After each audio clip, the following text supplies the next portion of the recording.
بسم اللہ الرحمن الرحیم۔ شروع اللہ کے نام سے جو نہایت رحم کرنے والا ہے۔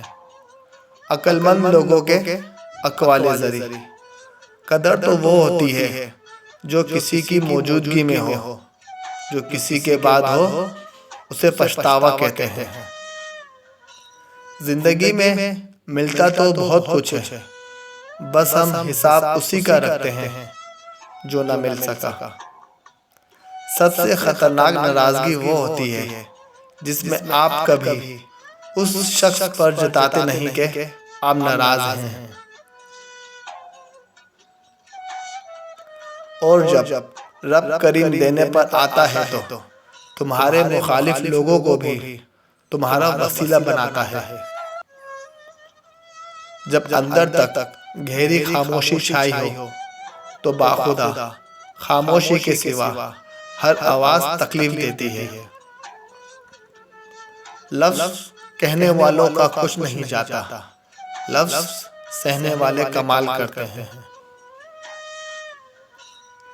ایسے لوگوں کی مدد کرو جن کا چہرہ سوال ہوتا ہے اور زبان بے سوال ہوتی ہے۔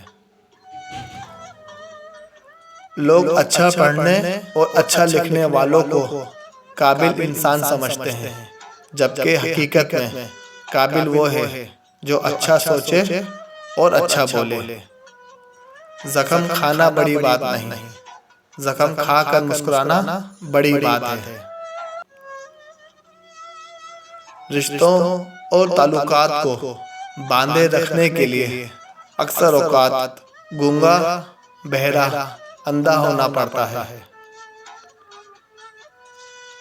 کمزور وقت آئے تو اپنا راز کسی کو مت دینا، لوگ اس کا استعمال تمہارے اچھے وقت میں کریں گے۔ کچھ لوگ اپنے خلوص کی وجہ سے اور کچھ لوگ اپنی منافقت کی وجہ سے عمر بھر یاد رہ جاتے ہیں۔ جب درد حد سے بڑھ جاتا ہے تو انسان روتا نہیں، خاموش ہو جاتا ہے۔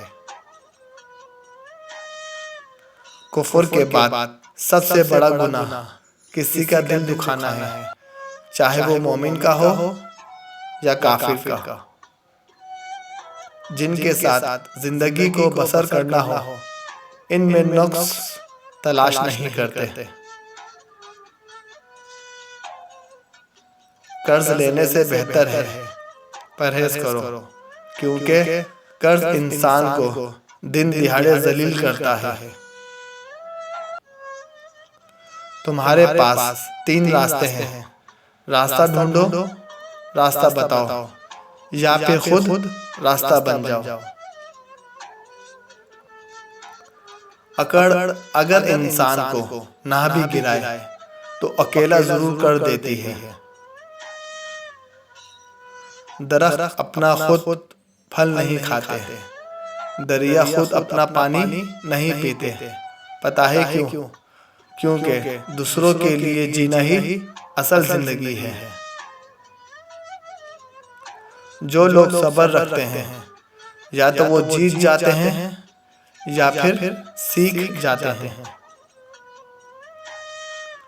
تین چیزوں سے آفت آتی ہے: حرام دیکھنا، حرام کھانا اور حرام خواہش پوری کرنا۔ دنیا والوں سے امیدیں انسانوں والی رکھا کرو، فرشتوں والی نہیں۔ اپنی زندگی کا سادہ اصول بنا لو، جس کی مدد کر سکتے ہو کرو، اور جزا اللہ پر چھوڑ دو۔ اس سے زیادہ فائدے والا بزنس پوری دنیا میں نہیں۔ جب انسان اچھا سوچتا ہے تو اللہ پاک خود ہی راستے نکال دیتا ہے اور مشکلوں کو آسان کر دیتا ہے۔ ویڈیو اچھی لگی ہو تو چینل کو سبسکرائب کریں اور اپنے فرینڈز اینڈ فیملیز میں ضرور شیئر کریں۔ اس میں سے آپ کو کون سا قوال ذریعہ اچھا لگا کمنٹس باکس میں ضرور بتائیں۔ شکریہ۔